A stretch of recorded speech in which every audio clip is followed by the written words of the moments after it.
Thank you, Madam Acting Deputy President. Firstly, I'd like to thank Senator Dean Smith for ceding his time to me today.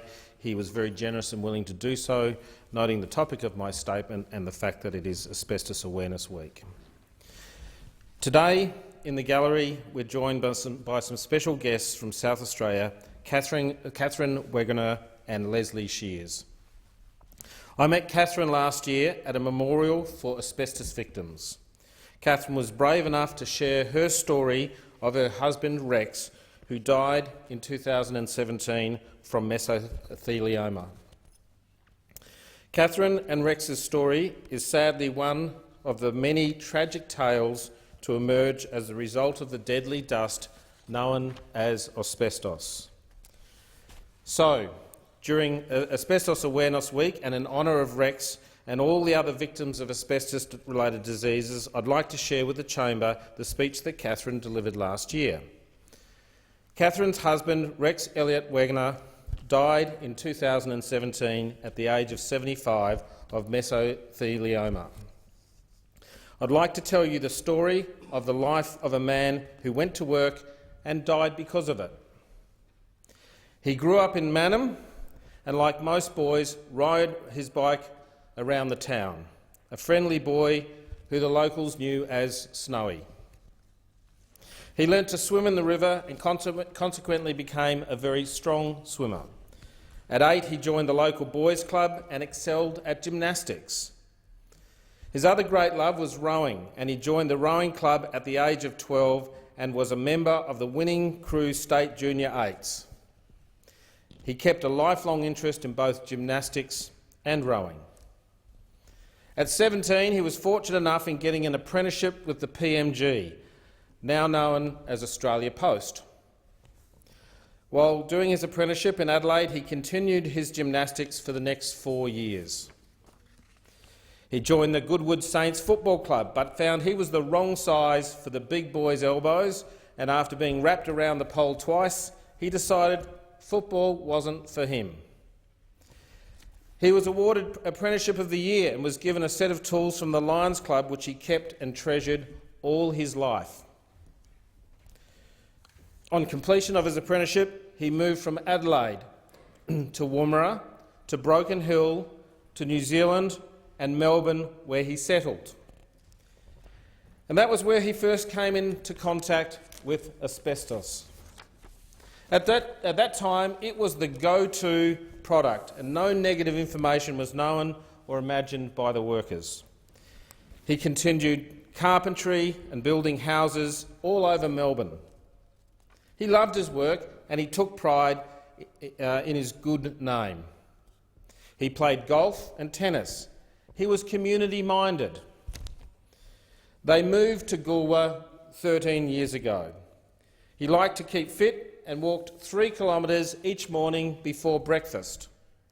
One day he returned saying, "I found it too hard to breathe in the last K." He cut his walk down to 2 Ks. Then he didn't have enough breath for 1. This was a man who had been healthy and active all his life and never had to go to the doctor with health problems. But the breathing was becoming a problem. He had to sleep sitting up in his chair, and all the time his health and energy was being slowly sapped away by a disease that was unknown to him. Eventually, he went to the doctor, and when told he had fluid on his lungs, Catherine and Rex had no idea what a terrible journey they were beginning.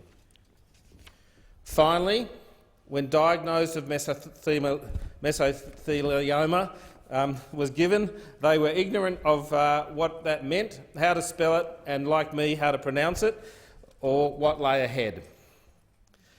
Their life was dominated by doctors, blood tests, X-rays, hospital visits, operations, chemotherapy and radiation, and so much more.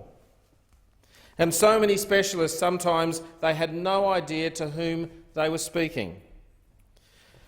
But none of them ever helped them to understand the disease or the path it would take. It was Kat Burge, the president of the Asbestos Victims Association, who answered their questions honestly and gently. They began to realise a little of what was ahead. Kat suggested a visit from 2 volunteers, and Maxine Williams and Leslie Shears came to Goolwa. Rex was in so much admiration of these 2 women, who both had lost their husbands to mesothelioma, but were there to help them. They remained a constant presence throughout the ordeal. His lung was being drained each day by the South Coast district nurses until one day he told the nurses he had lost the energy to walk, and when she suggested hospital, he said he wanted to stay at home. Her answer? That's all right, Rex, we'll bring the hospital to you. And they did. He never left the bed and went down very quickly. The palliative care nurses took over, and Catherine and Rex were grateful to them. The pain was intense, and the morphine patch of the highest level available was not enough, so liquid morphine was added, plus other drugs to help. This is a most dreadful disease, and Rex died of it because he went to work. Catherine is appealing to those of us in positions of influence and responsibility, senators and members, governments, employers, unions, and just anyone in the general public, to have the courage to speak out and seriously commit to safeguarding the workers of Australia. It's been said that for Australia to be asbestos-free is a big task. Well, Catherine went to a conference on asbestos and heard these words: How do you eat an elephant? One bite at a time. That's the story that many families face right across Australia. I am privileged to have been able to share this story on behalf of Catherine and Rex.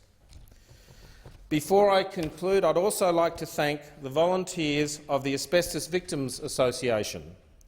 They're a community-based organisation run entirely by hard-working volunteers that offer support, information and advocacy for people with asbestos-related diseases and the wider community.